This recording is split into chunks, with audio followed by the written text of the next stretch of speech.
I am sure sports. You know me there, from coast to coast representing. I mean, I say this is righteous representing for Omar. You don't know, come get the sports over here from near and far. Boy. Me say I am sure sports, one thing me sure about. When me say sure, that me not doubt.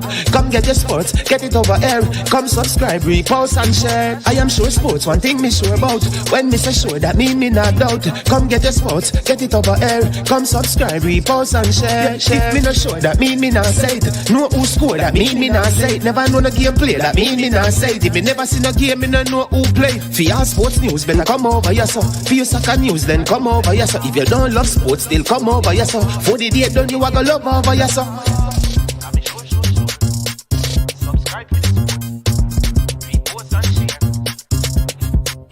So when it comes on to behavior concerning football, Jamaica is decent.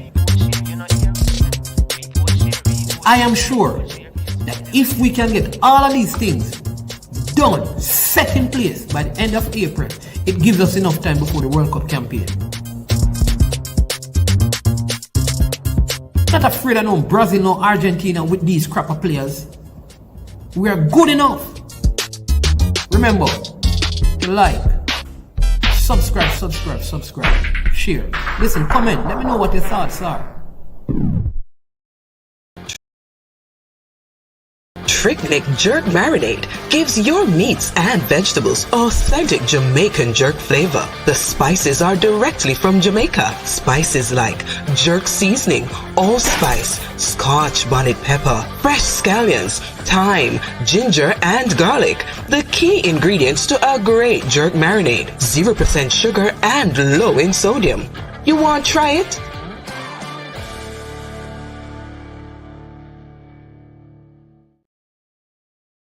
Made up of 18 Jamaican herbs and spices, add delicious, bold flavor to your next grilling experience. Flavoring sauce, a marinade, basting, condiment, or topping. Trick Nick Jerk Barbecue Sauce.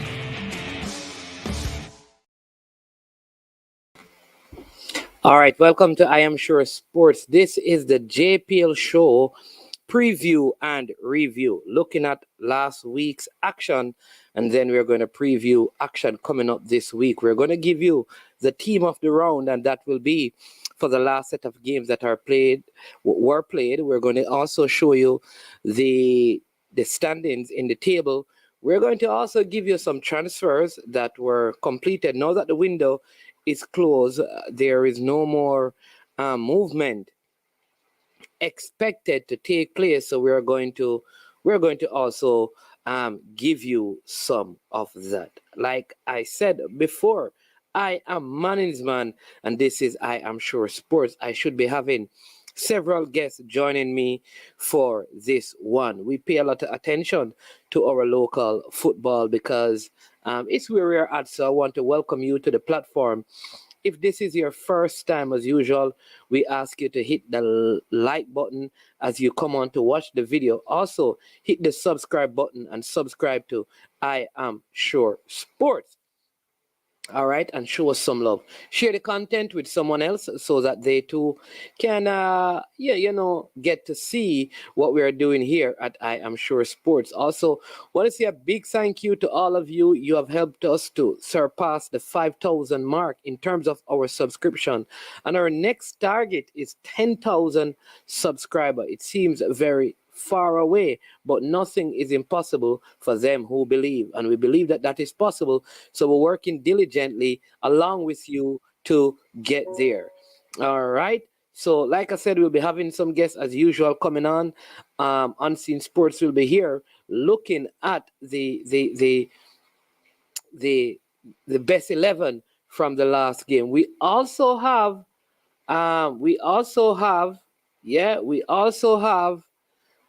what we call let's not get into that one, right? We have a few tickets that we are giving away. In fact, we have 2 tickets that we are giving away for the Monday night fixtures. 2 tickets to the Monday night fixtures.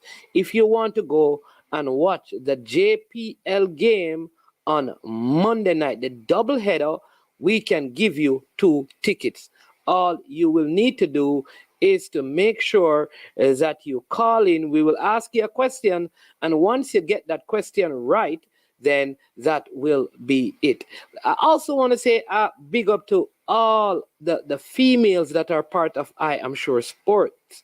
We have a huge female following. They support the platform, and we are very grateful for their support. Sometimes they don't comment, but I'm telling you this, they are normally on the show just listening and learning, and I appreciate every single one of them. I'm not going to call them all by name because, like I said, there are there are many. They are plentiful. So big up all the ladies who have also been a part of this journey to 5,000 subscribers. All right. So we're going to get into some of our news. We have Unseen Sports TV. I know that he will not be able to stay on long, right? Unseen. So you want us to go through the starting 11, seeing that you're here, and I know you may have to run. Do you want to do that? And we look at the starting 11 from the last round of games. What is man? I can stay. You can stay. I'm not having any training today. Oh, no training today. All right. So, all right, seeing that Unseen can stay, we're going to show you the standing in the JPL table. All right, but before we get to that, big up Jason, Jermaine. All the J's are in the building. Fresh God, you understand me? He's the only God that is on, and that's the GADD that is on YouTube. Bless up yourself.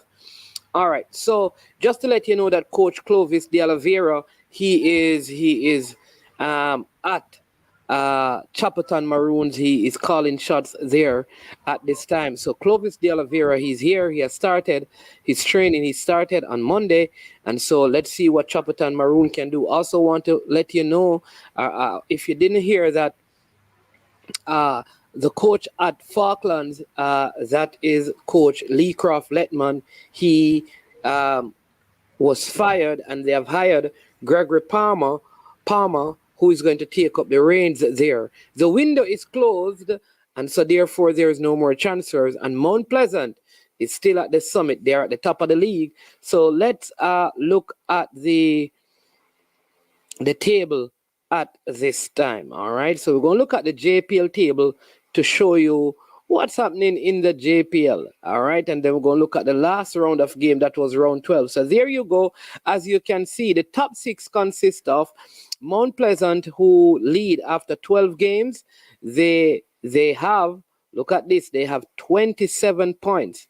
Coach Theodore Whitmore has so far won 8 times with his Mount Pleasant team. They have lost only once, and they have drawn 3 games. They are also the top scorers in the league. Yes, they are the top scorers in the league with 24 goals, right? And they are also the team who tied in terms of goal conceded. They are tied with Humble Lion and Portmore United, and all 3 teams have only conceded 7 goals. In second place, we have Cavaliers. They too have 8 wins. They have 1 drawn result, and they have lost 3 games. Just 1 goal less in terms of scored than Mount Pleasant. And here's what. They are 8 goals that have been scored against them. In third place, we have Arnett Gardens. They have been a little bit up and down this season. From their 12 games, they have 6 wins. They have 3 drawn games. They have lost 3 games. They have scored all of 20 goals, conceding 13. They are on 21 points. All right. Moving right along in 4th position, we have Humble Lions. Humble Lions, they are on 20 points with 6 wins, 2 drawn results and 4 losses. They don't score a lot of goals, which in the interview we did after the game at Draxall where they drew, the coach really spoke about that. Well, they lost that game to Mount Pleasant. They really complained about the failure to convert the chances that they have created. But they are very good defensively, and they have not conceded no more than 7 goals. Harborview, the defending champion, they are presently in 5th, having played 12 games. They have 5 wins, 4 drawn games, and 3 losses. Scoring only 17 goals, conceding 11. And coach Ludlow Bernard was livid after their Monday night fixture against Arnett Gardens, where they were defeated by a 0-0. Rounding off the top 6, we have Dunby Holden out of St. Catherine. They have played 12 games. They were the beaten finalists from last year. They and Harborview, so they are in 5th and 6th places on the table. They have won 5. They have drawn 4, lost 3, and again, just scoring 13 goals and conceding 9. Waterhouse, one of the semi-finalists from last season, they are finding some form. They are in 7th position. They have 17 points. That is 2 less than Harborview and Dunby Holden, who both have 19 points. Again, Humble Lion in 4th position on 20, Cavaliers in 3rd and 21, Arnett Gardens, in 3rd and 21, Cavaliers in 2nd and 25, and Mount Pleasant sits at the top of the table with 27. So, Waterhouse have 17 points, having played 12 games. They have 5 wins, 2 drawn results, and they have 5 losses.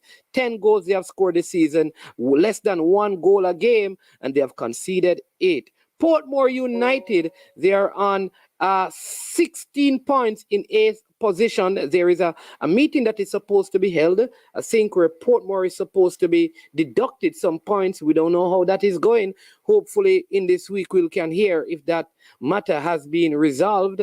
They have so far they have won 3 games, drawn 7, and they have lost 2 games. All right, in 9th position is the resurging Tivoli Gardens, and they, after their 12 games, they're on 16 points, 4-4-4. Everything is all equal. 4 wins, 4 losses, 4 drawn games, 14 goals for, 14 against. Tivoli in 9th place on 16 points. In 10th place, we have Mobay United, coached by Donovan Ducky. 12 games they have played. They have won 4, drawn 3, and they have lost 5 games. They have only scored 8, conceded 15, and they are on 15 points in 10th position. Then comes Malines United. Malines United, having played 12 games, they have 11 points, and they have won 3 games, drawn 2, and they have lost 7 games, and they are the team that, in terms of lost games, they are tied for the most losses with Jamalco in terms of second. Chapperton, because Faulklands has lost the most games, right? So we have Veer, who comes up next. Veer, only 1 victory so far, 7 drawn results, 4 defeats. They have 10 points. Chapperton Maroons, who were deducted several points. Oh my word. They have 2 wins, right? Which would be 6 points. 3 drawn results, which would be a next 3, that would make it 9, and they have 7 losses. But you'll notice that they have 3 because they lost 6 points because of the failure to play that game against Mount Pleasant a couple of weeks ago. And rounding off the league table is Faulklands. They are at the foot of the table. They have not won a game. They are only on 3 points, having lost 9, and they have 3 drawn results. And for that reason, the coach was relieved of his duty. All right, duties. All right. So want to thank you so much, everyone, for coming out. Remember, it is all right. It is. We have Mr. Paul Christie here. Thank you, Brain Drain. Brain Drain is reminding everyone, right? right, that it is Super Friday, and on Super Friday we ask all our subscribers and viewers to hit up some super chats and super sticker, and Brain Drain has started the business. Mr. Paul Christie is here. We're going to get back to the league table. Mr. Paul Christie, welcome to the JPL preview and review show for round 12 that was completed and round 13 that we are going through to welcome. It has been a minute. Thanks for having me. Thanks. Good afternoon, Sir Hansen, and afternoon to your audience as well. Yeah, man, always a pleasure having you. Firstly, Mr. Christie, can you tell us about Mount Pleasant Chelsea transfer window in January? Well, the Mount Pleasant Football Academy would have gone for 3 players between the ages of 17 and 18. There would have been Matthew Ellis from Cavalier, Marquand Aldridge from Mullines, and Malachi Sterling from Harbour View. And we also went to Arnett for Shandy James as well. And you are aware of Bygrave. He has played, and but that's the total amount of transfer for the winter transfer. At the far right Bygrave, Malachi Stevens. Sterling. Malachi Sterling from what position does he play? He plays the 6, can play the 8, he can play the left or the right fullback. Okay, Malachi Sterling from Harbour View. Wow, Matthew Ellis from Cavaliers. I thought normally movement between Mount Pleasant and Cavaliers is the other way, but this time... It was prior to me being here. Everybody young talents, we go and find them.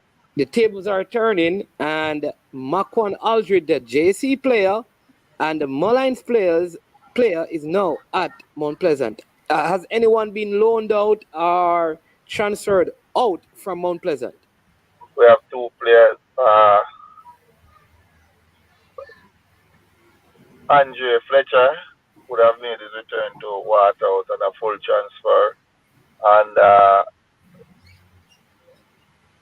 Fakibi Farkis would have been out on loan to Veer United.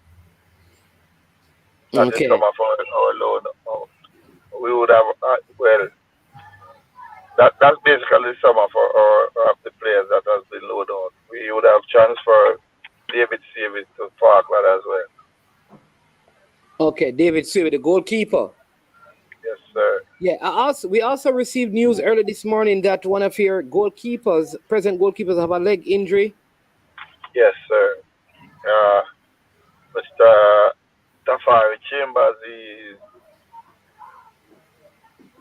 there was a freak accident in training on Wednesday morning.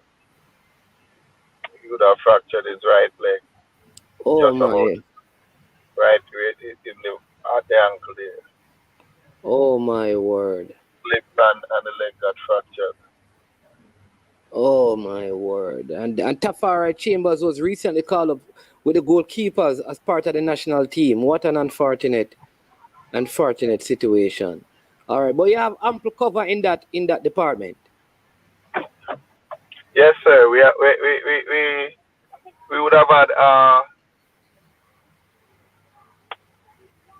Daniel Russell and Shaquan Davis. You are all aware of who is Shaquan Davis. He would have played at VA United last year. So yes. He's one of our academic products who was on loan at VA. He was a part of the training and has earned a spot in the senior team. Was the former ideal goalkeeper?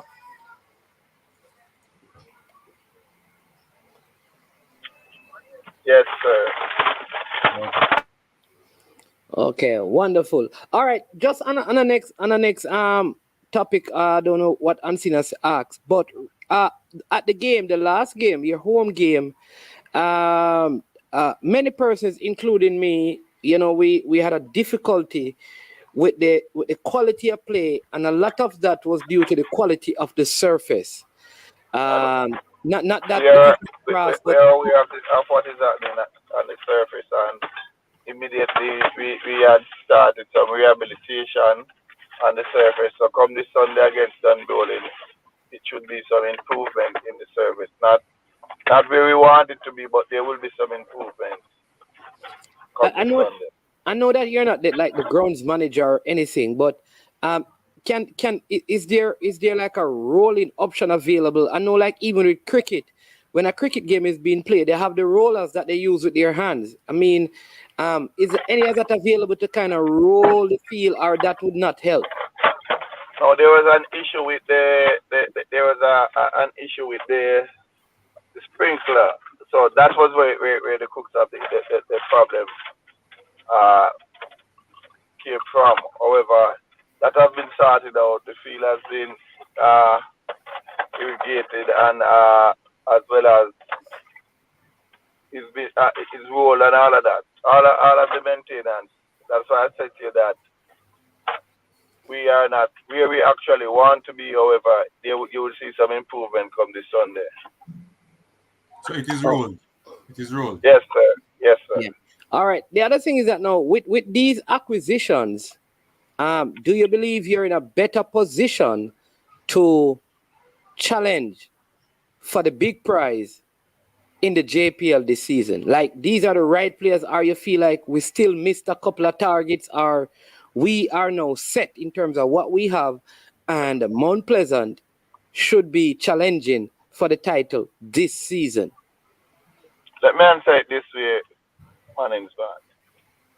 The window is closed. This is what we have. There's no excuse, absolutely no excuse. We're in it to win it. So I trust the technical expertise of Mr. Theodore Whitmore and the rest of his coaching staff. As I said before, no excuses. So what we are prepared to do is to go out there, prepare the team the very best way we can, and live with the results. But to your question, I think we have enough. We have more than enough, and hopefully it will be manifested on the field. But I trust the technical capabilities and expertise of our technical team. And yes, we should have enough to get across the line. Yeah. Unseen, do you have any questions? Yes. You guys have acquired a number of young players. Do you think that the technical personnel, like Theodore Whitmore, the coaching staff, will give these youngsters game time, or it will always play is senior players? Well, one thing I can tell you, the technical team, the management team, the auxiliary team, they are on the same page as it relates to the growth and development of the product itself and the club, and the need to have these youngsters integrated into the system that we play. What happens is things and process take time, so we are trusting the process, and we are expecting to see these youngsters integrated into the first team. Okay. Yeah. Okay. All right. And what is like the this, that one of the most important things in football is and which is part of the Mount Pleasant mantra: one team, one dream. I mean, one objective. Yeah, one objective, right? That is their mantra. Would you say that right now everybody is on board? There is the window is closed now. Who is going to be there? Know that they're going to be there, and it's everybody on board with the same objective going forward. Are you still working on the unity from the lowest level to the highest level of the team? Well, one thing I can tell you, the camaraderie, the chemistry, as it relates to the team itself, it's good. The senior players would have welcomed the youngsters that are just integrated in the system, and the coaching staff. What I can tell you, I was at the session yesterday, and what I can see, there's a lot of smiling and laughing, and people happy about, and it's like we are looking forward to our next project, our next 3 points. Is like I've not seen any form of tension, or the guys are smiling, and that's a good thing. The intensity has elevated, and the guys are smiling. So we are looking forward to see it being replicated on the field, that intensity, and that should translate into 3 points, whoever our opponent that we play. So that is our wish. However, we know that this is why we play the game. Football is played on the day. Sometimes you have to get it ugly and grind out a result. Sometimes you will dominate your opponent, and however it comes, sometimes you'll get it in the 3 points in the boardroom. However it comes, we are prepared to take it. Yeah. All right. I know that. Well, on Sunday you play at 3:15 against Don't Beholden at Draxall, a team that you know very well. You took them to their highest level in the JPL season. You know, the captain is at Mount Pleasant. One of the other key players, he's at Mount Pleasant in Demar Phillips. I mean, I know there's probably still a part of you that want them to do well because you're part of that community. Well, how do I answer this question? I want on. I didn't ask the question. I didn't ask the question, but go ahead and answer. Go ahead and answer. One thing I can tell you, I want them bowling to do well, very well as they can do. However, not against Mount Pleasant. Never ever against Mount Pleasant. Mount Pleasant is where my heart is.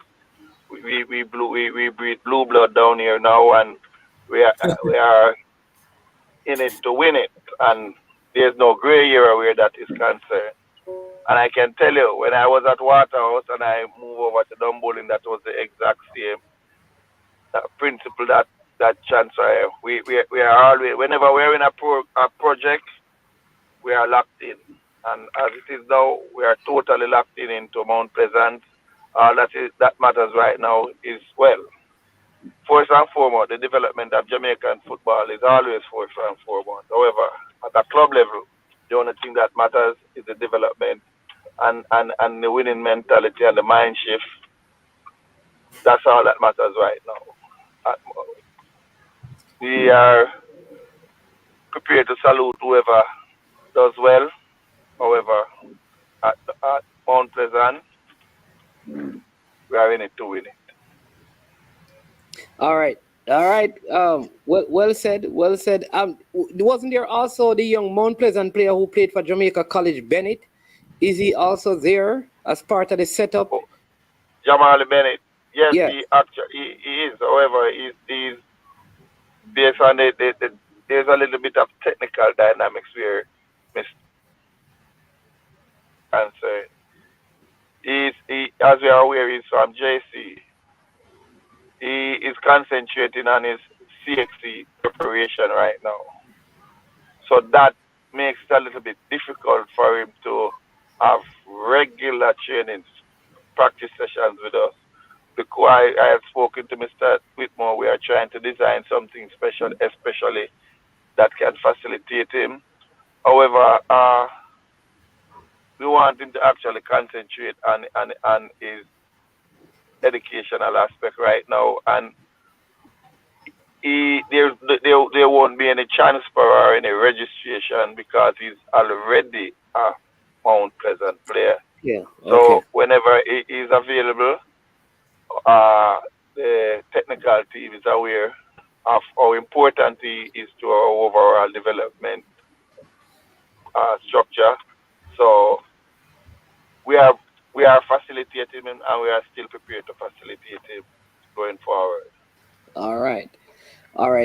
Sir Brian, how you doing? Welcome to the show. Good afternoon. I don't know if you have any question for Mr. Christie. Yeah, good afternoon, morning, good afternoon, Sir Christie and Unseen. No, I don't have any questions. I just joined, so I don't even know what you were talking about before. Okay. He was just giving us some update on the transfers, the ins and the outs at Mount Pleasant, and saying, do you have anything from Mullines that you want to share in terms of transfers in and out with the people that are already confirmed, signed, and sealed? Um, I think in the last window we brought in 4 players, and we parted ways with 7 or 8, I should think. Wow. Linesman is a echo. Yeah, that I think it's on Brian's side, right? So you parted ways. One person is saying in the comment section, Oh, fresh. I'm echoing. I'm echoing. Not not anymore. Not anymore. Oh, It's good now. okay. All right. So one person just fresh God said they parted ways with 10 players in the window. Oh, that could be correct as well. So do you think based on the transfers out and in, you're in a better place now than you were before the transfers as a club? Definitely. And all of those moves out are all permanent moves, and all of those ins are permanent. Are there loans included in it? No, we don't have any loans. So we had a player that was here on loan, but he's no longer with us. He returned to the club we loaned him from, and I think he's now at Chapperton Maroons. Um, yeah. All right, all right. You have been playing some good football. Even your last game, it was a televised game, good game, but you still lost the game, right? You still lost that game. What needs to happen, because you played better, some would say, and even I would have said that you played a better ball game, but you ended up losing. Um, you Um, I mean, playing well is relative. I mean, some would argue that once you get the ball in the back of the net more times than your opponent, then that's better enough. So I think playing better is indeed relative. I do think that in a lot of the games that we have come out on the losing end, I really think we have been unfortunate. Um, but that's just how football goes sometimes. I mean, some days you I think we had a game. I think it was a game against Falkland, which we came away with a point from that game. I mean, on any other day, that game could have really just gone awry, and we could have come away with nothing. So, I mean, you give and you take. I think we just have to continue to work hard and to remain focused on the things that we can control, and to see how best we can, put in some good performances. I think one of the issues that have been affecting us is um, we've been conceding a lot of goals, especially early in the games and stuff. I think I think in terms of the players that we have brought in, and players who have returned, we are putting some stuff in place to ensure that we improve in that aspect. And we just have to see and continue to work and take it from there. All right, wonderful. Thank you, Brian. We soon get back to you. We have Balakar online. Balakar, welcome to the show today. Hope all is well. Yeah, man. Big up yourself, man. Brian Mighty, say the game where you lose the other day against Cavaliers. Maybe I watch it. Even me the comment, man. The older brother are the nails to them. Me feel say him cause on the game though, because that goal where a 3-year-old could have scored. If he would not score a goal with a cramp Cavalier style right through the game, I want to play better ball.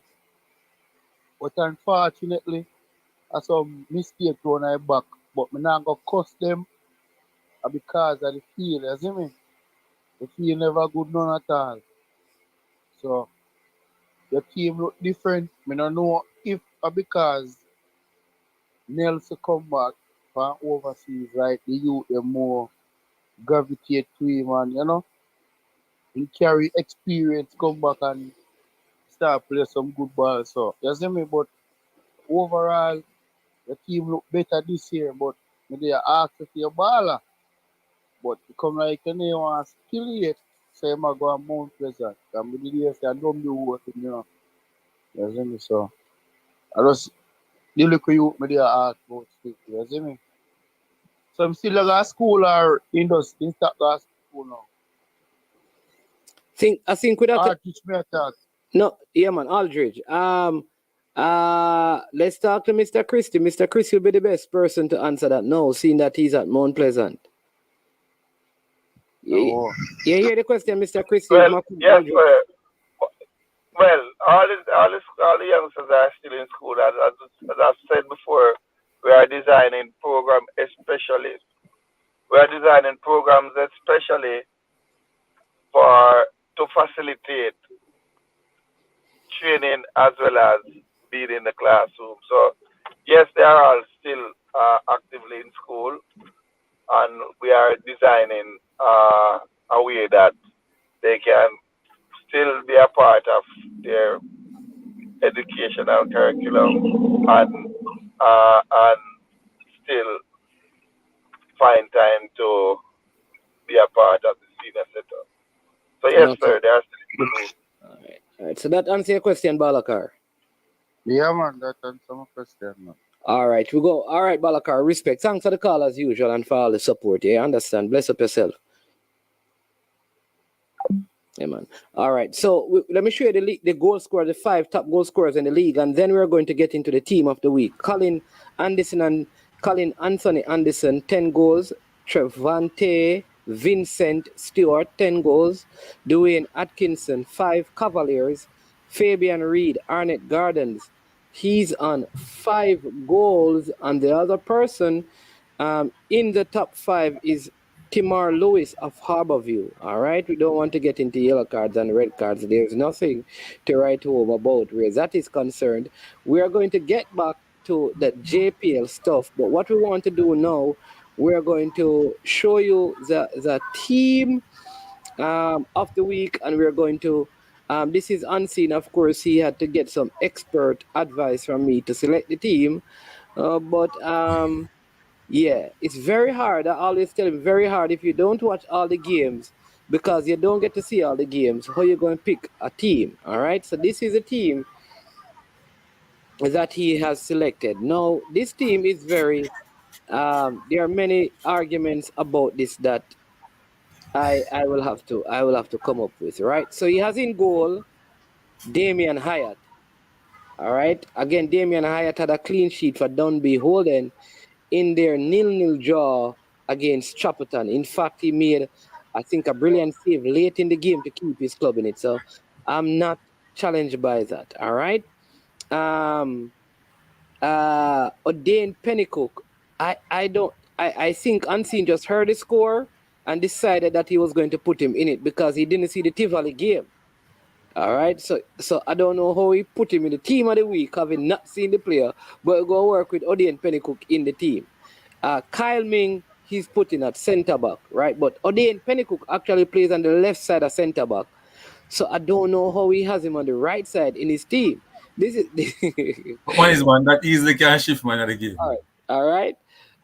Then he has Joel Cunningham at right back. But Joel Cunningham is actually a left back. Right? And he has or a left-sided centre back. Or a left-sided centre back. Can move with Kyle Ming, man. So what he should have done is put Joel Cunningham in the centre back position and put Kyle Ming at right back and keep Kimani Campbell at left back. Right. All right. So that would be better in terms of team.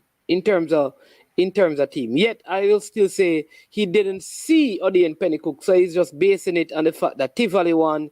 No, man. I asked about his game and they said that. And because he's having a good game so far for Tivoli, or when him lose, I feel it best to put him there. As if it wasn't him, I would put King. Okay, all right, understand. Brian, what do you think about the goalkeeper and the back four? I just have a problem with Penny Cook because I don't know how he played in that game. But I can probably understand why Unseen would have gone ahead with him. But I don't. I think I know that Mobe has a channel that they show their games and that is played at home. But I don't know how he played in the game, to be honest. I can't even say. So I wouldn't pick him though. But I guess Unseen as his torches are his birds. So yeah. But I would pick him though because I didn't see him play. So I'm going to tell you someone who had a wonderful game on Sunday. I probably would have gone for maybe the player name from Harborview. Talbot? Harborview. No, the other one. Name one is Tivoli. No, Dyer hasn't played as yet. Breckenridge? Yeah, I think he had a decent game against Arnett. There you go. But yeah, let me tell you who had a very good game. Dyer from Mount Pleasant had a very good game, especially after Topi was red carded. He and Ladiel Ritchie, who came on for a cameo late in that game, played very well. But like I said, it's hard to select the team when you don't you didn't watch the game, right? Somebody said Rico Edwards had a good game versus Mount Pleasant as well. Rico Edwards, who played for Humble Lion. That's a short skill player. No, that's a centre back. The young centre back for Humble Lion. He also played well. Man, the fact that they let the defense line let that easy goal score on them in the last part of the game. It's hard to give the centre back because they're going to be the person that should stop Mount Pleasant for Trevante getting that easy header in the back. So that's what one of the rubrics I use to mark. I don't agree that it was an easy header though. You know. It was the skill set of Mr. Trevante. It was the skill set of Mr. Trevante that allowed that difficult header to look so easy, sir. Difficult header. It was unchallenged, Sir Paul Christie. You're laughing. All right. But in midfield, right? Jamar Purcell. Again, I think this is just based on the fact that Jamar Purcell has been playing good all season. Because I don't believe he had he played good in the match against Harborview. Did he play better in that game than the oh geez, what's his name? Dan Satchel that played for Humble Lion? Of course. In that position? Okay. Of course. Okay. What about the what's his name? Shot that played for Cavaliers? Shot. What his name, Mr. Speed? What kind of shot? L shot. No, he make too much bad passes. His final passes are not there as yet. This shot when he making the final pass is not there. Okay. For me personally. To play where Elshot didn't play well. Oh, Elshot didn't play? No, he played midfield, but he's wide midfield. Okay, I see what you mean. All right, yeah. Then he has Demario Phillips alongside Purcell. And he has Shea Smith for Portmore, Dwayne Atkinson, Trevante Stewart, and Colin Anderson. That is Unseen starting 11. What are the objections to the starting 11? Who else could have been in it?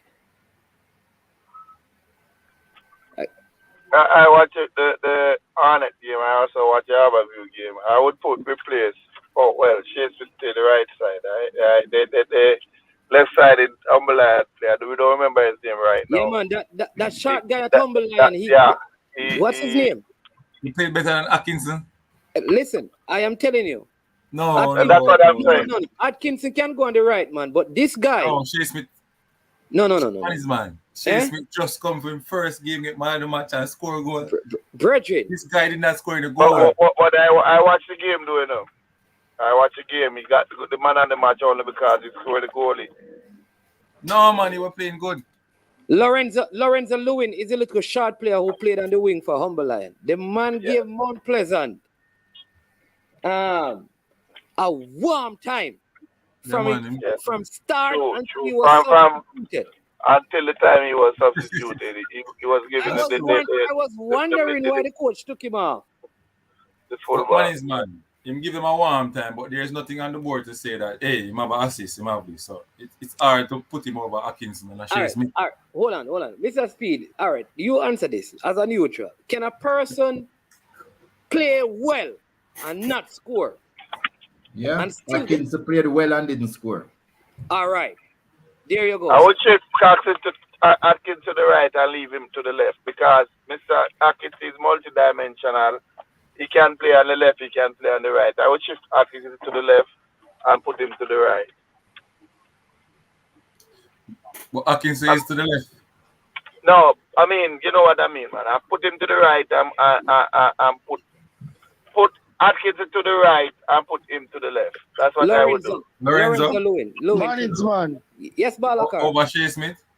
The youth Shea Smith. I watch Cavalier. Hold on, Balakar. I mean, I watch Arnett guys against Aberville, and I also watch Humble Lion against Mount Pleasant. And I think that Lorenzo kid, he was electrifying. All right, Balakar, what were you saying? The youth could have gone over Busy because Busy have a bad game. Poor control, miss Wally Pashat and there. Me watch a game. He never have a good game. Yes, sir. Busy never had a good game, but yeah.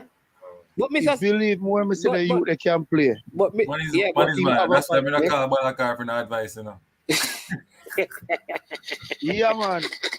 It's Antin. You see even the Aberville defensive midfielder play better than the Arnett midfielder. The youth will get deep comparing. We play for Aberville, the number 7. Jeshan Anklin play better than Sittler because he never in a game none at all. He never in a game none at all, bad man. I don't even think like Demario Phillips had a good game. You understand, man?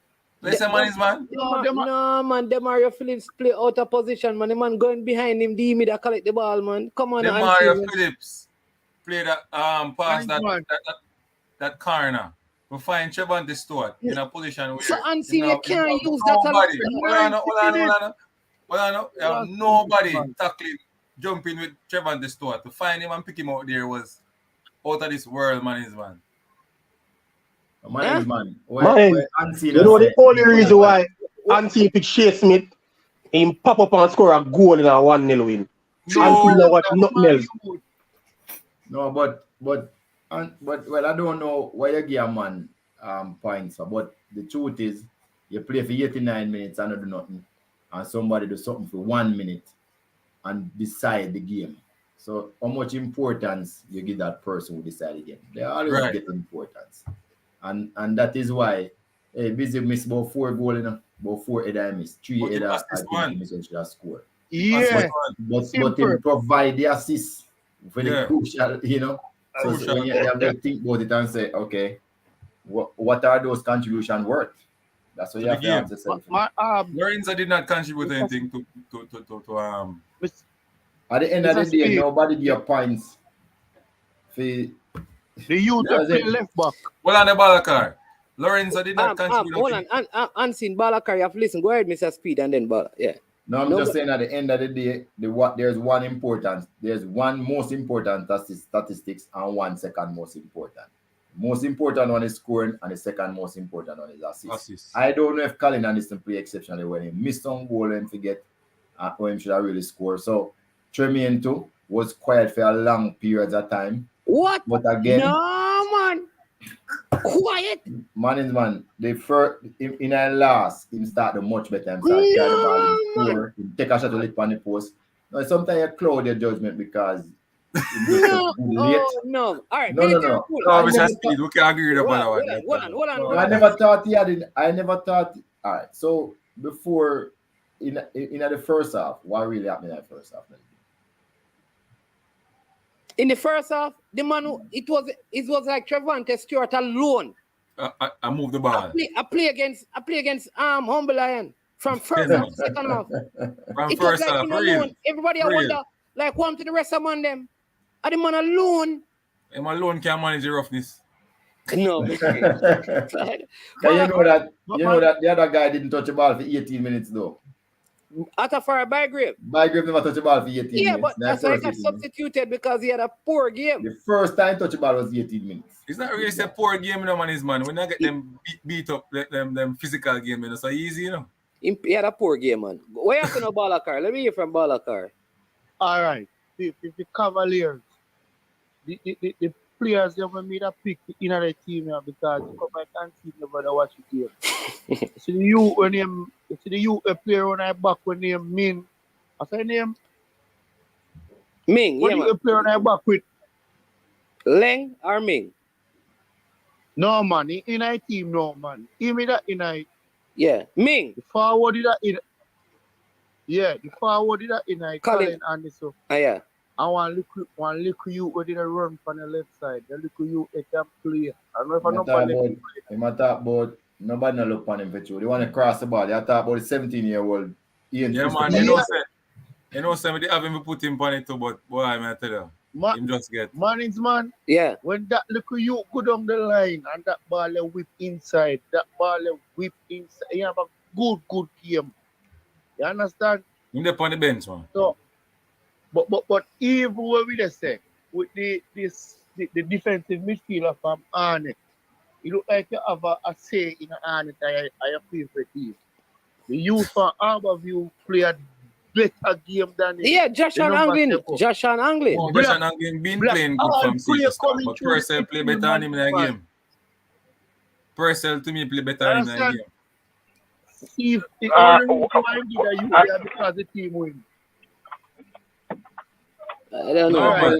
But the question I'm going to ask though, why Demario Phillips, the right, the second don't play that position? Yeah, that's something I wonder why Unseen put Demario Phillips. I don't think this week Demario Phillips should be in the team still. No, but him don't play that position. All right, man is man. Even when I ball them to play for Mullines United, play attacking midfield, have a good game against Cavaliers. One didn't I middle with a move to every minute from Cavaliers. There you have a good game too. So you come like Auntie and watch the game them. I just put some of my favorite player them tonight. No, I think the bias always goes to somebody who do actually decide. Score. That's what I think. Usually, his man of his team of the week is always go to somebody who help decide the outcome of the game. So I think that is the bias. In an unseen case, it now want to go to Arnett. Brian Mike. He's at a fan of Shaquille Dyer. And he play a good game Sunday, so I'm surprised we don't see him tonight. Shaquille Dyer, but the same Lorenzo youth. This beat pass Dyer easy.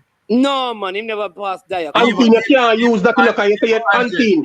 You can't use that. Even Unseen, you can't use that. I did not pass there at that time. No, Unseen, man. Man is man. Hold on. Let Brian talk Balakar. Brian, I'll go say something. Go ahead, Brian. Unseen, you can't use that, because even so, you say you're not pick Lewin because he not dominate the game. I'm not scoring a goal. You say that, So you can't use the fact say him pass Dyer. You say you're not pick Dyer, brother. So what? But Brian. For the entire 90 minutes, that player did not pass Dyer. And he was substituted about 70 minutes. He did that pass Dyer, not time. Alright. Did he? A Topi him have because Topi was on that side, brother. On the other side, Topi get the red card. Come on, man. Him Topi lick out.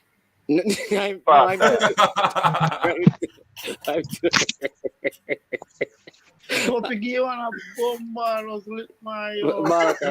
Them say why? No, why no in that? We are Jamaican. I love the narrative that he tapped in a 2020. The farmer give a good rating, something. No, but me feel say, am I you the tricky? You can sit down with him and see now make him help you. He used to do it for the channel last year. Where the brother in the military guna? You see, I've seen one help, Balakar.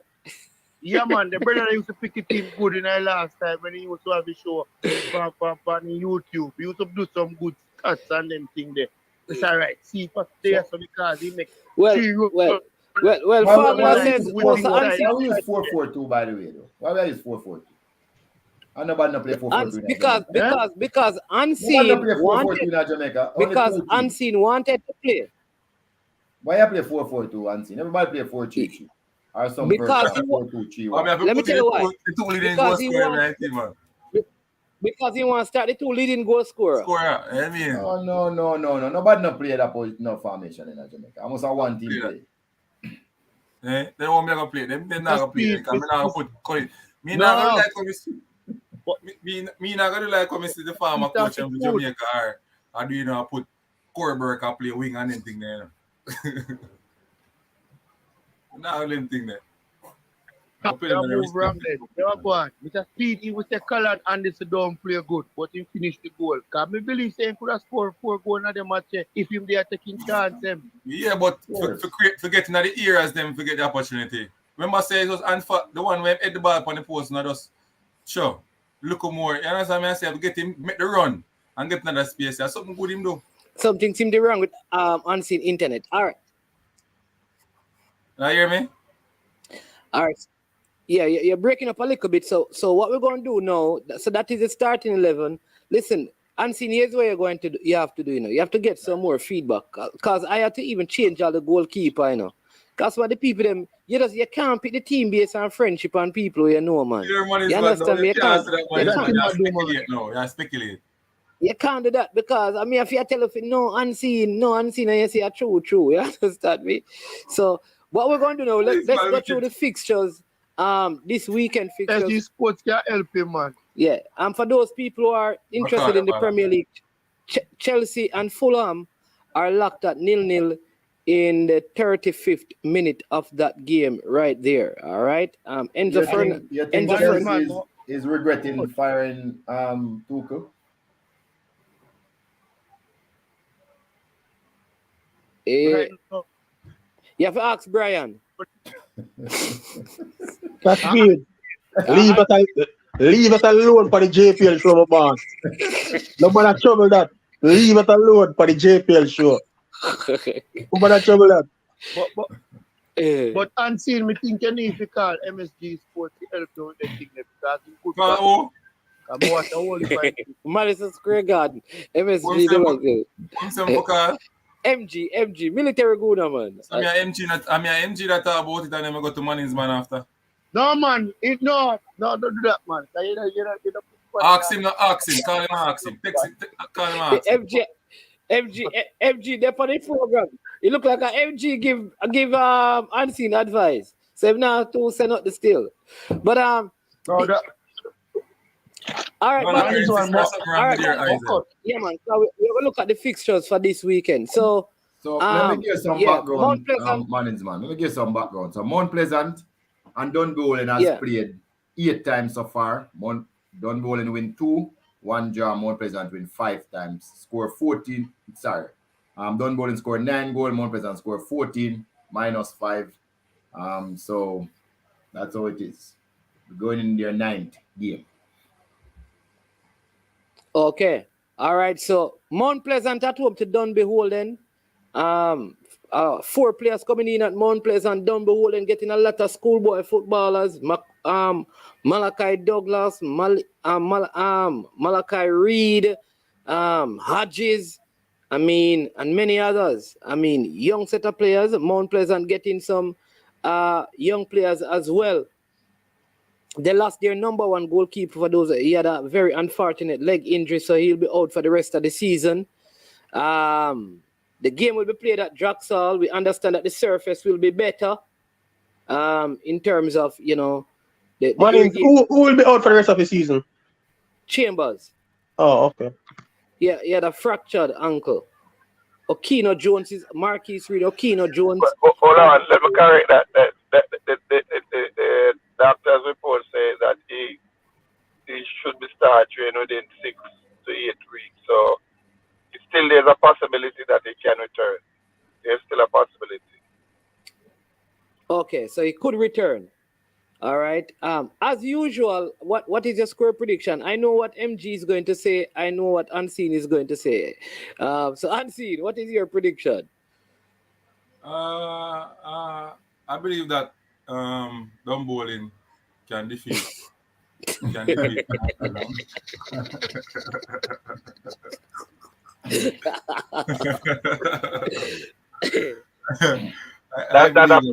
a prediction, you know. What do you think will happen? Well, I'll finish surface. So I believe that, but the game that they played against Shepparton Maroon, they did not really afford anything attacking wise. I think if a Christian and what's the other central midfielder name again? Christian and Manisman. Powell? No man, the other McCarthy, yeah. Christian and McCarthy have a good game in the midfield. That game is going to win in the midfield. Anybody who can bust that midfield, that's where. And but there's a problem now though. If they can't stop Chevante, because Chevante look like him can carry the team on his back, and he looks better. He looks better than previous years in the JPL football, and he's scoring some goal that he doesn't normally score, getting in some areas that he doesn't normally get into. Just that his touch, first control need to improve. Paul Christie, they need to work on that. But otherwise, from that, he's getting better. That actually has improved, doing I think, and still improving. Well, it has improved, but him still left far. And it will take some time, but the technical staff has identified that, and they are doing a lot of individual work with him. It during the course of the season, you will see it constantly improve. Okay, so Unseen, your score prediction is Dumbeholen to win how? What is the scoreline? MG, as I expected, because MG is a Dumbeholen fan, so we understand that. So he says Dumbeholen 2-1. What you saying now, Unseen? What is your score prediction? Yeah, it's hard to keep Mount Pleasant off of the score sheet. So a 3-2 game. Yeah, who gonna win, sir? Dumb Bowling. Okay. I noticed I didn't see Harold Thomas at their last game, and the team again, like this one coach has such influence on the team. They never look like normal again. I saw Fabian McCarthy, like the connection and everything. All right.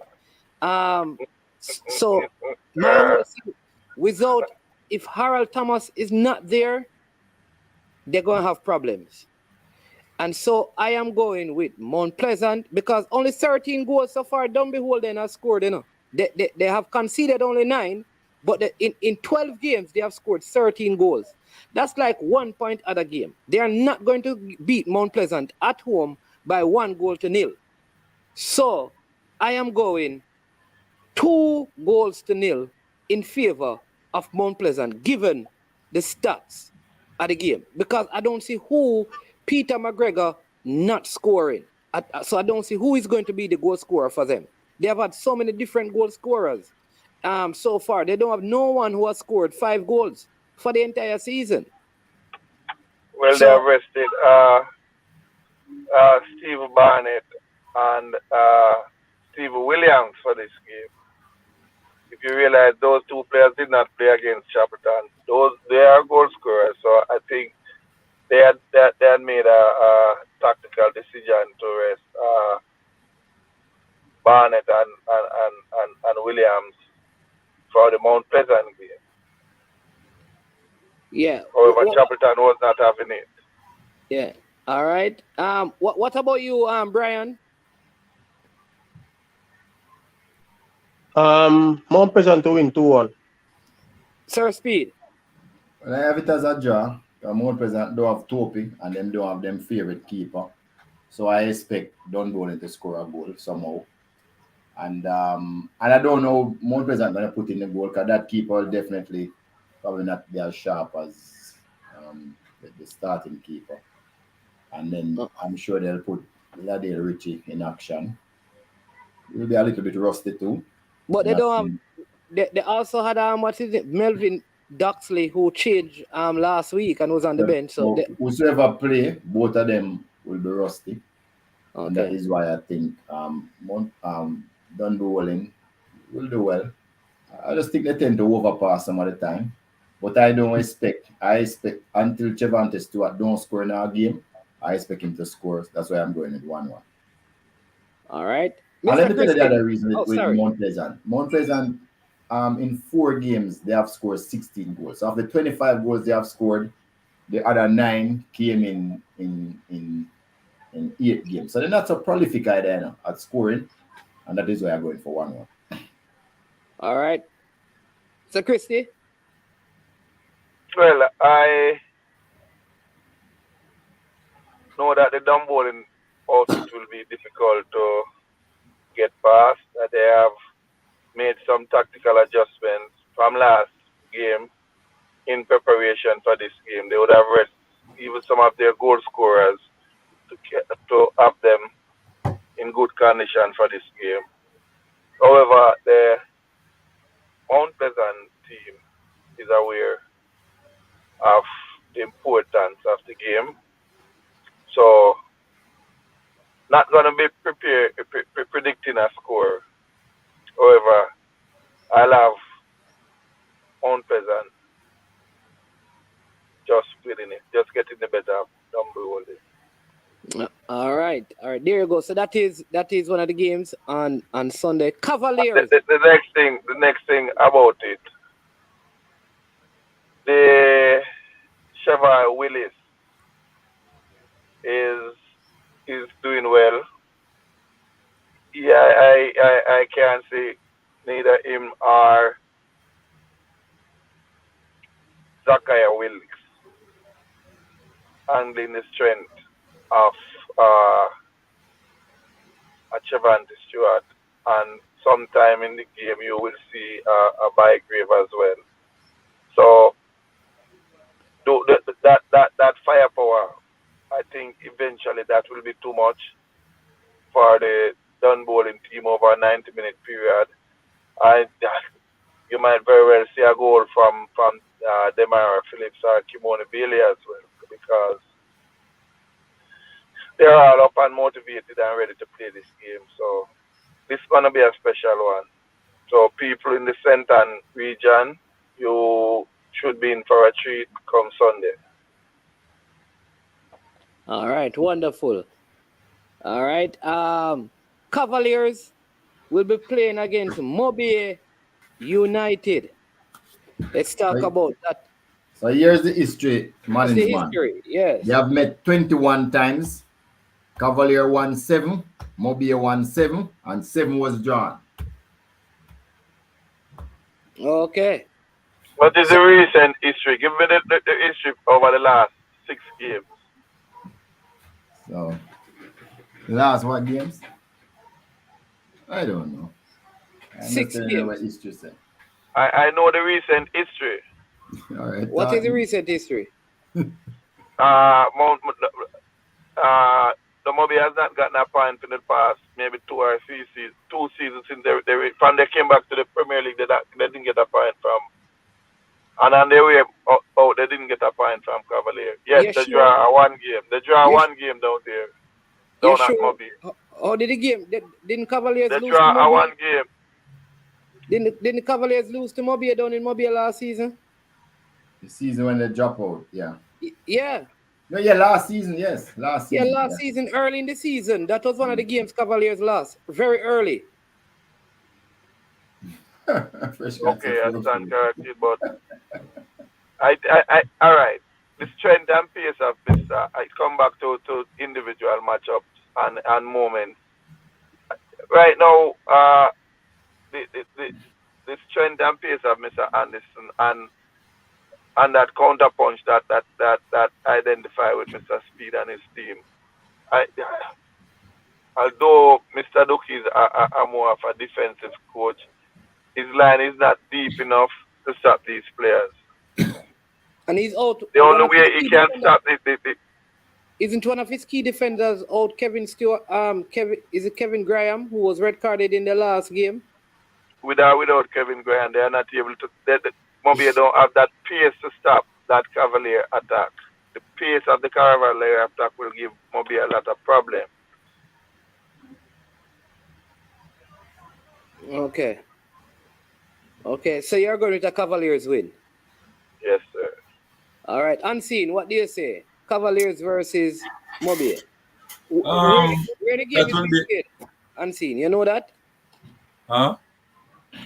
You know where the game is being played? Yeah, Ashamaim. At JC. Yeah, Ashamaim, yes. All right, so I think... And all on Unseen.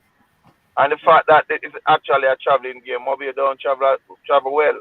That's the next issue. They don't travel as well as when they play in Montego Bay. That's another issue. Unseen, I think you shouldn't make Paul alone talk about this game. Why?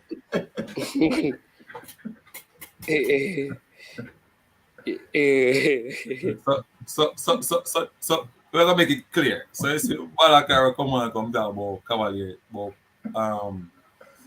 Molines play better football, totally different. So anyway, so for the first time, I've been watching Premier League, and we can actually see a structure going forward, patterns of play going forward in attack, right?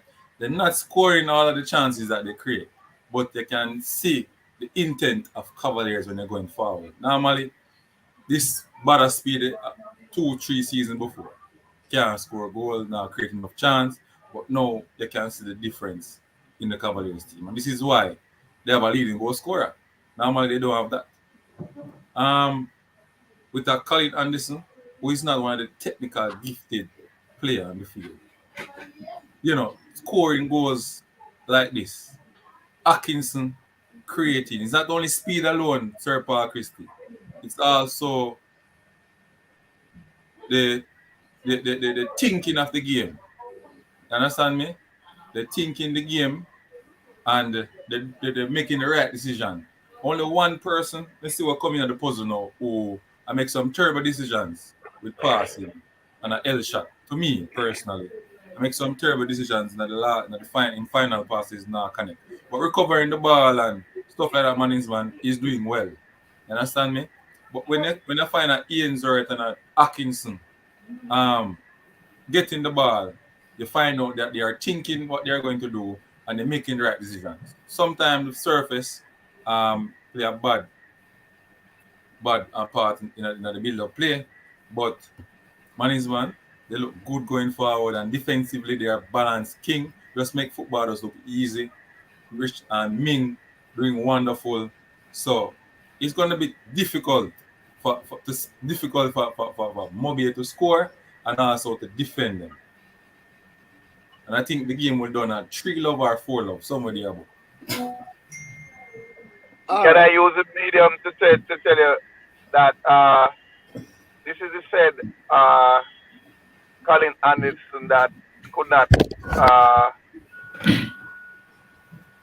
hold down a starting position in Molines, and Mr. Speed would have worked wonders with him, and he's constantly improving, he's constantly getting better, he's Mr. Chris, he look one like, player.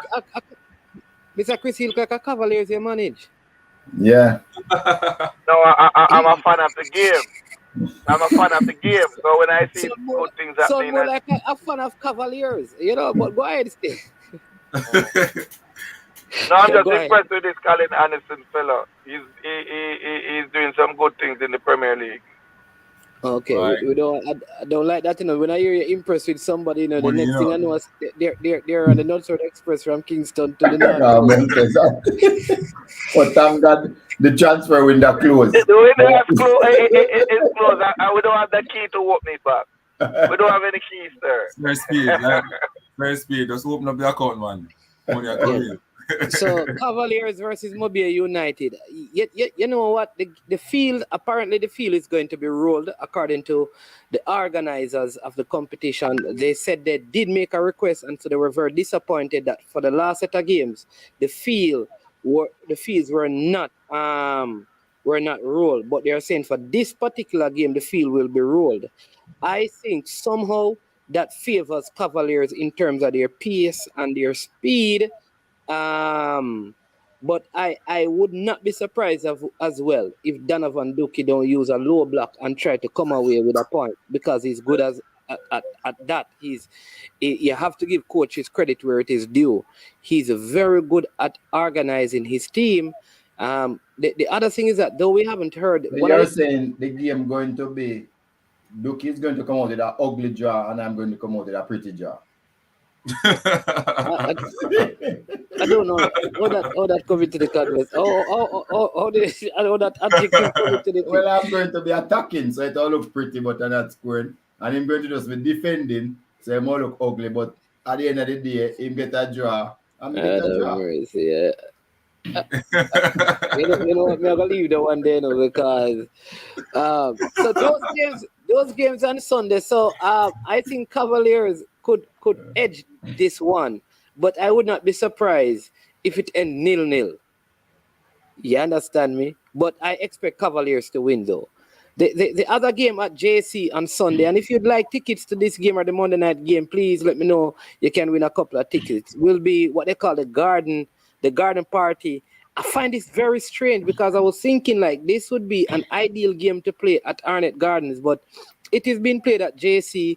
It is Tivoli Gardens versus Arnett Gardens at 5:30. So let me tell you the record. And why would Tivoli bring their home game to Arnett though? Oh, it's a Tivoli home game. No, I didn't know that. So let me tell you what the record is between those teams. So this is a Cavaliers home game. So why Cavaliers never play at Stadium East? No. In the 53 times since records were being kept, Arnett Garden and Tivoli meet. Arnett Garden won 19, 15 were drawn, and Tivoli won 19. Dead even. Okay. And the goals that they score is just one difference. One in favor of Arnett. Just one. That's the record. Listen, I noticed that Eric Edwards was not keeping, and they had Hutchinson, very short goalkeeper, did fairly well. Did well, man. He came out with a clean sheet. Did not make any mistakes in the game. He commanded his box. What else could he ask for the goalkeeper though? Yeah. But I am concerned with his height in the JPL though. But however, you realize even in the corners, he came out and in the 6 yard, and he did not even punch. He collected the ball in the crowd. I was impressed with his positioning and his handle, how he was working. So this is so funny, you know. Of the goalkeepers that were called to the national program, 2 of them are injured, you know. Tafari Chambers and Eric Edwards, who is going to be out for a while. Good goalkeeper, but man, I don't know. I just feel like Arnett Garden is going to exploit his Tivoli Gardens. And Tivoli has been playing well. I don't know, Jermaine Johnson, they kind of did some changing out of the team, and they have some of the players I'm not familiar with, but they're really playing some attractive football. Lots and lots of passes. Well, they have gotten a lot fitter. That's the first thing. They've gotten a lot fitter than before. And I see they do have a fitness coach now. I saw him on television, a national renowned fitness coach. I think he does more. Maybe he was in cricket though, but he's there working with them, and I think that is what is making a lot of the differences. I mean, most teams from the inner city is usually very good, skillful wise, and we talk about it. Somebody they know how to win, they find a way to win, and find a way to make life hard for you. And I think that is what Tivoli is doing now. I don't know, you know. Usually, as I say, they are dead even. These two teams over the years. The last 53 games. I know they have played more games, but the last 53, that is their record. And may I just see it's still gonna be a draw. I don't think anybody gonna win this one. You see it as a draw game? Yeah, All right. because Tivoli, I don't know, they have won 3 on the trot since they went through a series of bad results. They have gone to Mummy and won 3-0, not even close, and they have beaten some teams that I didn't expect them to really beat. So when I'm looking back at Tivoli now, they are a team that is dangerous. I think Arnett Garden might think that they can beat them, but that would be a big mistake if they think that it's gonna be easy. It's not gonna be easy, none at all. I think they have beaten Waterhouse 1-0, Montego Bay 3-0, and they have beaten Mullines 2-1. They are on form and getting better and better and better, and I think it's gonna be difficult for Arnett Garden to stop them. It's gonna be difficult. Yeah, Unseen, what do you say and what is your score prediction? Mr. Speed say he thinks it's going to be a drawn game. What say you? You know that thing the Guardian, one on it. All right. Well, I'm picking Tivoli Gardens to win this one. I just think they are on better form. Man. Yeah, I just don't think Arnett don't look the same. They just don't look the same team. One on it, Chase Smith. I don't know. They just don't look like the team from a couple of seasons ago.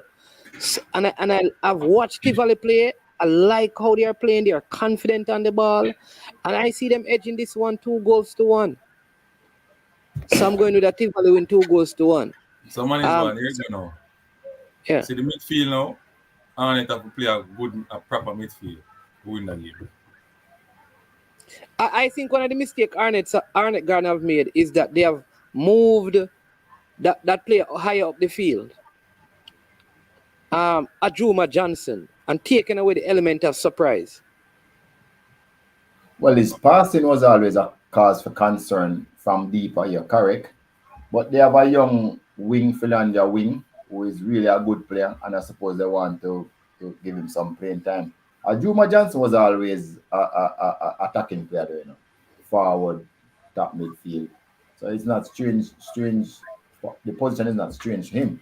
But since he has been there, he's the second most prolific player on it has. He has scored 4 goals and probably have the same amount of assists. So I don't know if they made a mistake. I think you're wrong. Yeah, and I think the other thing as well is that I think as good as Fabian Reed has been playing, the moment Fabian Reed started playing for Arnett Gunn, do you realize how Marlon Allen has looked normal?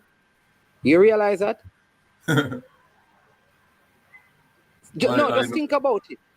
Before Fabian Reed came back, Marlon Allen was one of the hottest strikers in the league. Fabian Reed comes back and starts, and you wonder if Marlon Allen can play ball. Seriously, we take him on shrooms and ropes. Oh, well, form is temporary, class is permanent. So, I mean, if him good, him will shine back through. He's young still, so let's wait. But man is man with Ajuma though. The surprise catch Mount Pleasant. With Ajuma, that tactical change surprise Mount Pleasant, putting Ajuma to play attacking midfield. He catch Mount Pleasant or Mount Pleasant manage the game poorly. No man, Ajuma dismiss anything will come at him from Mount Pleasant that game. We can't talk to you about Arnett Garden, man. That's the problem, because you're not objective at all. All right. We also have one more game on Sunday. Sir Christie, you still there? Yes, sir. Yeah. You have any prediction? Arnett Gardens versus Tivoli. Big up Patrick Reed in the building. Bless up. Yeah. I'm inclined to say Arnett will win it, but based on all the dynamics, it's going to be a West Kingston derby. Tivoli is on form. They are playing well. I'm going to go for a tough draw. Real tough draw. Ugly draw? A pretty draw. No, a tough draw. A tough draw. What do you want to do on this ugly business, man? All right, Everybody I use it. Yeah, RT got me see I use it when you. I think I use Yeah, it. so I mean, it's a slang now, man. Is man, don't fight Man it. is man. A big slug in the man is man. Very United versus Harborview, man. Come on, where's Dre anyway, though? So we were moving to the next game. Now, Veer has made lots of addition in this window. Harborview, the coach was livid. Coach Ludlow Bernard, he never answered one question from the interview after his last game. But he made his points. And he said, things will have to change. And he brought in three striker. Huh? He brought in three striker. Yeah. In his team. Yeah.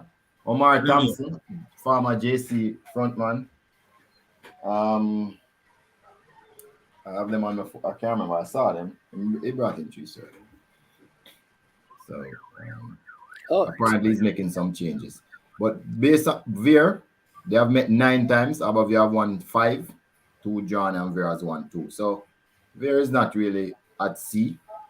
Playing against his Harborview team. But Phil and Lawrence was one of them, or he was there. He was there before, but he wasn't playing.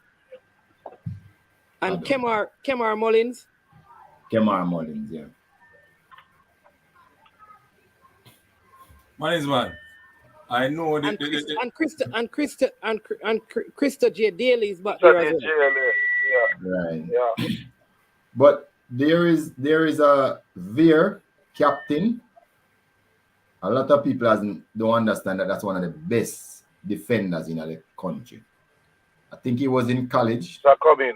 And he came back, and he's one of the best defenders in the country. And that is why there is no pushover. He marshals the defense. He's actually a very good player by himself, very accomplished in all the aspects of defending. And I think he's gonna make life hard for the Harborview attackers. Yeah, and they have Fabiki. Don't they have Fabiki Farkison as well? Yeah. So they have added to their, and they have Paul Young helping Linval Dixon. I watched them against Arnett Garden, that game. That was it. Arnett Garden. Which game they played? They played a game at Arnett Garden a couple of Mondays ago. It ended in a draw. I think it was Mount Pleasant. And to be fair, given the balance of the game, they should have defeated Mount Pleasant. That is how good they look. So I don't think this is going to be an easy game for Harborview. So the last 6 games that they have played, well, they draw 1-1 with Arnett. They draw 0-0 Dumberland, 0-0 Chapelton Maroons, 0-0 Mount Pleasant. Dunbolen defeated them 1-0. A gift from the centre half in like the 87th minutes. Actually, it was really bad defending from the defender. And then they defeat Faulklands 1-0. There you go. So they have lost once in their last 6 games. Yes, only once. All right, so I am going to go with a drawn result in this one. I am going to look at the farm book and give Veer to win 1-0. I bet you have Fabiki Farkison to score. No, number 14. What's his name? That little Wiley. At that number, that little Wiley midfielder. I can't remember his name right now. Well, I think he was injured, man. They have a very good midfield. I think he was injured, but he was number 7. The thing about Veer and Chapelton Maroon, I mean, they have played 12 games and they have only scored 3 goals. They're only able to celebrate 3 times out of all of those games, you know. Javier Brown attacking. Javier Brown, yeah. Yeah. I think Javier, Mr. Cunningham will keep the defense. And I agree with Mr. Speed as it relates to the quality of Mr. Cunningham. And you realize Veer and Portmore are the 2 teams with the most drawn games in the Premier League, you know. They have not lose a lot of games. However, I think that they will find one against this Harborview team.